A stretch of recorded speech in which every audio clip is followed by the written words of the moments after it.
Good day, sir, and good day, everyone. Yours is Franklin F. Dumboy.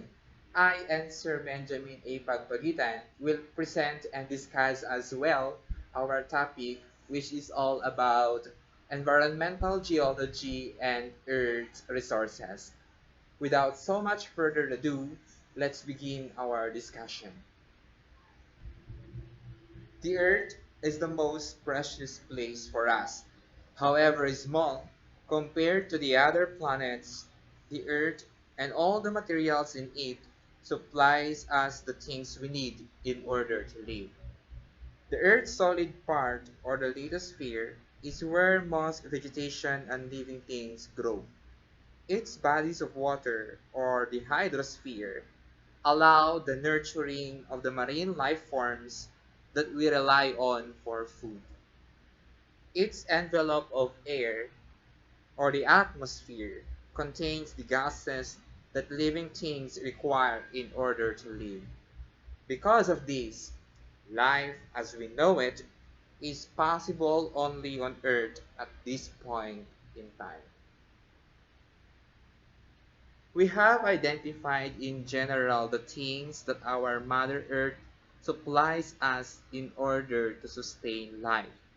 Now, let us look at some of the specific resources that the Earth possesses, as well as the different geological processes. We will focus on the solid part of the Earth. Our planet Earth is rich in mineral resources and some precious metals, one of which is gold. Countries like China, South Africa, Australia, United States, and Canada are big countries, well developed countries known to produce gold.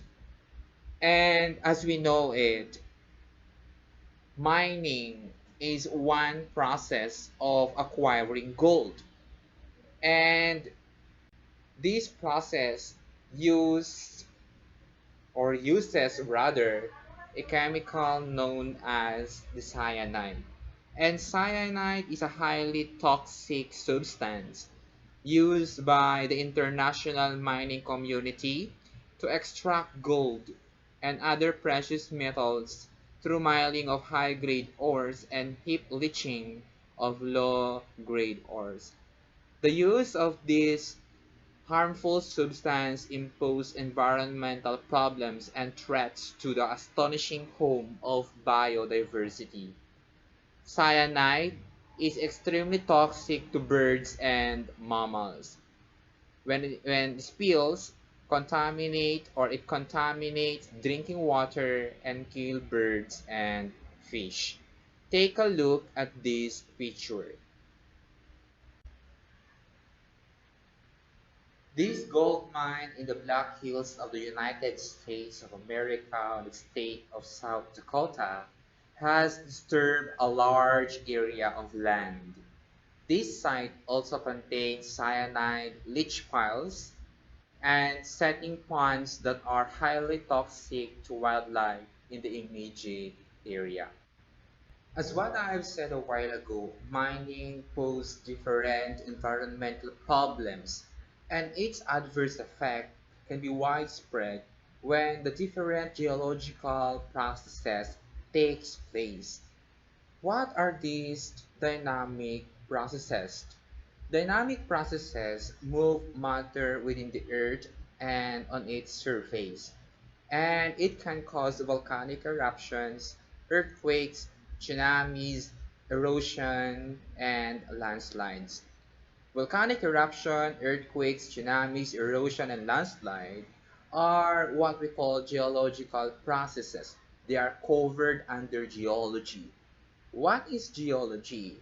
Geology refers to the dynamic processes taking place on Earth's surface and in Earth's interior. Back to the basic, we know that the Earth's interior have sections. From the very center of the Earth, we have the core, which is further divided into two. We have the inner core and the outer core. Covering it is the mantle, which also includes the asthenosphere. And the outermost section of the Earth is the crust, which is further divided into two. We have the continental crust, and 71% of crust is your oceanic crust. Take a look at this picture. The Earth's crust, as you can see, and the upper mantle have certain major features. The lithosphere, here we have the continental crust lithosphere. We have also here mantle on the upper part or lower part of lithosphere. So the lithosphere composed of the crust and the outermost mantle. Am I right? And the crust and the outermost mantle is rigid and brittle. The asthenosphere, which is located here, is a zone in the mantle and can be deformed by heat and pressure. The surface of the earth on which we live is part of the crust. The earth's crust today is not the same as its original crust millions of years ago. Natural processes have changed the surface. The earth's crust constantly changes with time. The earth beneath your feet is moving. One evidence that the earth is continuously moving is your tectonic plates, or other books call it plate tectonics. The plate tectonics hypothesize that the Earth's crust is divided into a number of plates that move about, collide, and separate over long periods of time. According to this theory, the crust is broken up into more than 20 plates that literally float on the mobile fluid like upper mantle.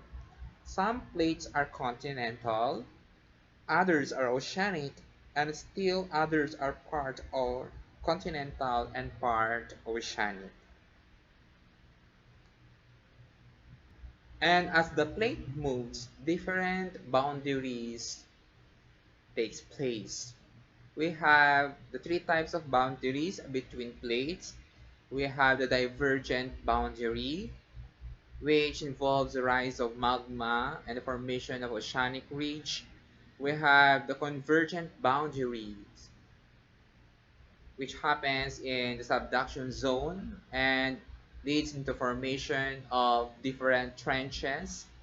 And we have the transform boundaries. The common and famous example of this boundary is your San Andreas Fault. The Earth's crust is made up of a mosaic of huge rigid plates called tectonic plates, which move very slowly across the asthenosphere in response to forces in the mantle. Take a look at this map. This map shows the Earth's major tectonic plates. Can you tell me which plate are you riding on? The answer is yours. This photo is the San Andreas Fault as it crosses part of the Carrizo Plain between San Francisco and Los Angeles, California, USA. This fault, which runs almost the full length of California, is responsible for earthquakes of various magnitudes. Is there a transform fault near where you live? The answer is yours. Some parts of the Earth's surface build up and some wear down. We have the internal geologic processes, which is responsible for the build up on the Earth's surface. And we have the external geologic processes, which includes your weathering and erosion. Weathering can be physical, chemical, and biological. Physical weathering includes frost wedging, plant root growth, exfoliation, and the like. Your chemical weathering involves oxidation, dissolution, hydrolysis. Biological weathering involves burrowing of animals and the like. And the weathered materials on the Earth's crust can be transported into one place to another through erosion. And the agents of erosion can be wind, flowing water, human activities, glaciers, it can be erosion by gravity, and the like.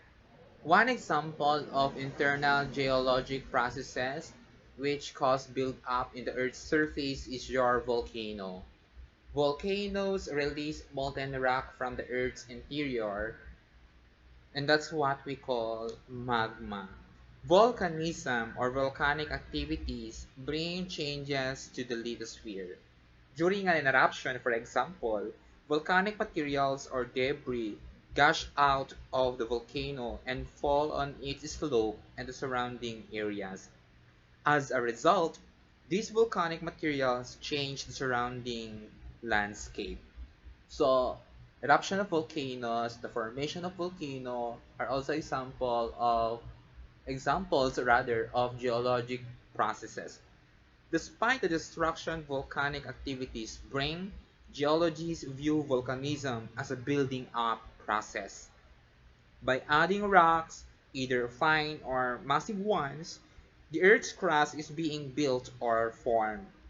In our country, since we are located on the Pacific Ring of Fire, you can see a lot of volcanoes. Areas in the vicinity of active volcanoes have undergone great changes as a result of volcanic activities. So among its 220 volcanoes here in our country, 22 are considered active and are widely distributed over the land. If you can still recall, the eruption of Mount Pinatubo in the year 1991. For almost 2 months, beginning April 1991, the long dormant Mount Pinatubo emitted steam and hot gases with ash. The hot materials came from 5 vents or opening at the top of mountain. Volcanic quakes, hundreds of them each day, increased to about 2,000 times in one day just before the eruption that finally occurred in June 9, 1991. Mount Pinatubo rises 1,600 meters to its peak from its base that straddles the provinces of Zambales, Tarlac, and Pampanga.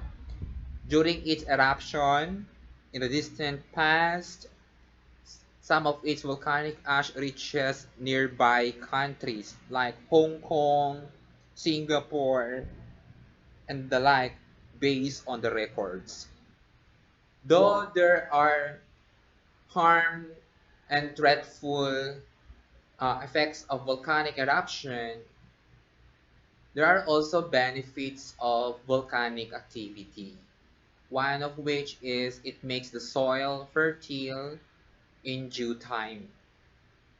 So volcanoes will continue to change the Earth's landscape as they spew and deposit volcanic materials in the land. Tons of lava and debris piled up after many eruptions from the same vent make one volcanic cone. We have learned that these materials pose threat to lives and property. You might be asking, how does a volcano is being formed? This is how a volcano is being created. A volcano is created when magma in the partially molten asthenosphere rises in a plume through the lithosphere, this one, to erupt on the surface as lava, which builds into a cone, this one. Sometimes internal pressure is high enough to cause lava, ash, and gases to be ejected into the atmosphere, or to flow over land, causing considerable damage. Some volcanoes that have erupted and then become inactive have formed islands or chains of islands. So that is one of the geologic processes that is happening around us. Next is we have earthquakes. An earthquake is a shaking of the earth's crust and all the rest on it for only a fraction of a minute to 3 minutes. If the area is affected, or if the area affected is heavily polluted and has infrastructures, considerable damage to property and loss of lives are likely to happen. Stresses due to movements of the major and minor plates called tectonic plates that make up the Earth's crust are the ultimate cause of tectonic quakes. Earthquakes may cause a portion of the Earth's surface to sink, or perhaps rise, open up, or perhaps be displaced. They either form new rocks from magma or break them down into fragments. But the rocks where the earthquakes originate may change. This process is extremely slow, taking thousands or even millions of years to become observable at the surface. The movement of massive blocks of rocks along a fault generates earthquakes. Is there a fault line near where you live?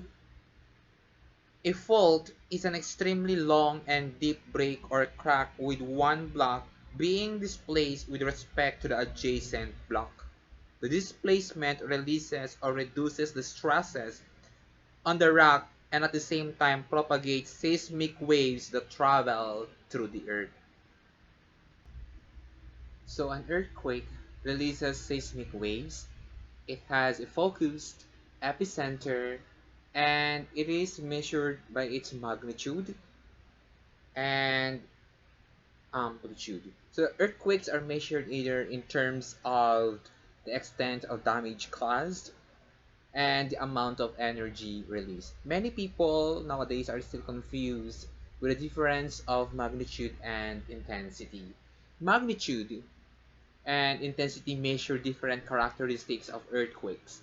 Magnitude measures the energy released at the source of the earthquake. In short, it is quantitative in nature. We use numbers to describe the extent of damage or the energy released rather by the earthquake. Example is 7.2, 9.1, and the like. And intensity on the other hand measures the strength of shaking produced by the earthquake at a certain location. Intensity is determined from effects on people, human structures, and the natural environment. And other books they say it that intensity is qualitative in nature and that they used Roman numerals to describe the earthquake. So here is an example of a scale used by our scientists to describe the magnitude of earthquakes. So if it is less than 4.0, it's insignificant. 4.0 to 4.9 is minor. Destructive if it is 6.0 to 6.9, and devastating if the magnitude of the earth is 7.0 to 7.9, and very devastating if it is above than that. So the last recorded earthquake was in Chile in the year 1960 with a magnitude of 9.5. So major features and effects of an earthquake. So we can see there on the picture. So an earthquake on the left side of the picture, one of nature's most powerful events, has certain major features and effects. In 2010, a major 7.0 earthquake in Haiti, on the right side of the picture, killed at least 72,000 people and devastated this already very poor country.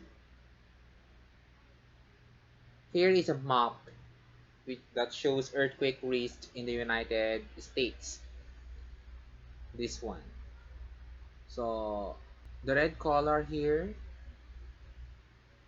signifies the country that are in a higher risk of experiencing devastating earthquakes, and other color here You can see here the legends. So if it is gray in color, is lowest risk. If it is red in color, it is highest risk. We have also here another map, the world earthquake risk. So as you can see, if you're going to zoom out the picture, you're going to see the Philippines here. It is red in color. It is because we are located at the Pacific Ring of Fire and we are prone to earthquakes because we also have fault lines. Earthquakes on the ocean floor can cause huge waves called tsunamis. So the water of the oceans and seas move in different ways. The surface waters rise and fall as waves, and tsunamis are examples of waves. So tsunamis or tidal waves travel several hundred miles per hour. And how do we detect tsunamis? We use buoys in open ocean. In December 2004, Indian Ocean tsunami occurred in that country. It is because of an earthquake with a magnitude of 9.15. So that's very devastating. So role of coral reefs and mangrove forests in reducing that toll. What does it mean? Uh, these coral reefs and mangrove forests that we have can at least lessen the impact or lessen the force brought by these tidal waves. So formation of a tsunami and a map of affected area of December 2004 tsunami. So this diagram illustrates how a tsunami forms. The map shows the area affected by a large tsunami in December 2004. In December 2004, a great earthquake with a magnitude of 9.15 on the seafloor of the Indian Ocean generated a tsunami that killed 168,000 people in Indonesia, as well as tens of thousands more in other countries bordering the Indian Ocean. So these photos show the Banda AC shore near Gleberg in Indonesia on June 23, 2004 before the tsunami on the left side, and on December 28, 2004 after it was struck by the tsunami. So we can see the devastating effect of the tsunami. Also, on our recent past, there's also a tsunami that covered Japan, if you can still recall. Next, we have also the Earth's rocks. So that there are three major types of rocks found in the Earth's crust. We have sedimentary, igneous, and metamorphic. And they are recycled very slowly by the process of erosion, melting, and metamorphism. We know that the building blocks of rocks are minerals, and minerals are element or inorganic compound in the Earth's crust, usually a crystalline solid and regular and repeating arrangement of atoms. So rock is a combination of one or more minerals. One type of rock is your sedimentary rock. Sediments from eroded rocks or plant animals remains. So when it's by transported by water, wind, or gravity, or it can be deposited in layers and compacted. Some examples of sedimentary rocks include sandstone, shale, dolomite, limestone, lignite, bituminous coal. We also have igneous rock. They form below or at Earth's surface from magma. Example of this one is your granite rocks or your lava rocks. We also have the third type of rock, which is the metamorphic. Pre-existing rocks subjected to high pressures and high temperature can be metamorphosed into metamorphic rocks. An example of this one is your anthracite, slate, and marbles. Now, why am I saying this one? The rock cycle itself is one of the geological processes that sometimes we do not feel. It is because they are gradual processes. When I say gradual processes, we cannot, these are processes rather. These are processes that are not noticeable. We can only see its effect after how many years. Here is an example of The rock cycle, our natural capital. The rock cycle is the slowest of the Earth's cyclic processes.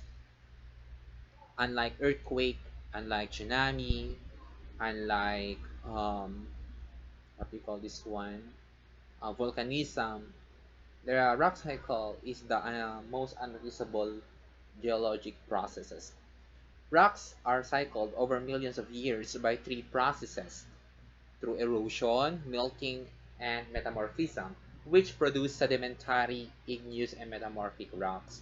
Rock from any of these classes can be converted to rock of either of the other two classes or can be recycled within its own class. So I said a while ago that rocks, or minerals rather, are the basic building blocks of rocks.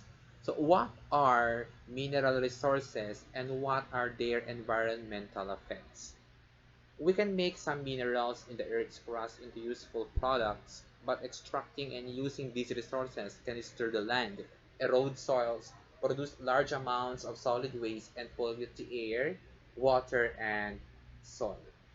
Your mineral source or mineral resource can be extracted from Earth's crust and processed into raw materials and products at an affordable cost. Your minerals can be metallic minerals and non-metallic minerals. And minerals have ores, and ore contains profitable concentration of a mineral. We have high-grade ore and low-grade ore. Examples of metallic mineral resources are aluminum, iron for steel, and copper. While non-metallic mineral resources, example of these is your sand, gravel, and limestone. So we have reserves of mineral. These are estimated supply of a mineral resource. At this point, my partner, Sir Benjamin Pagpagitan, will continue the discussion. So thank you so much for listening. I hope you learned something. Thank you and God bless.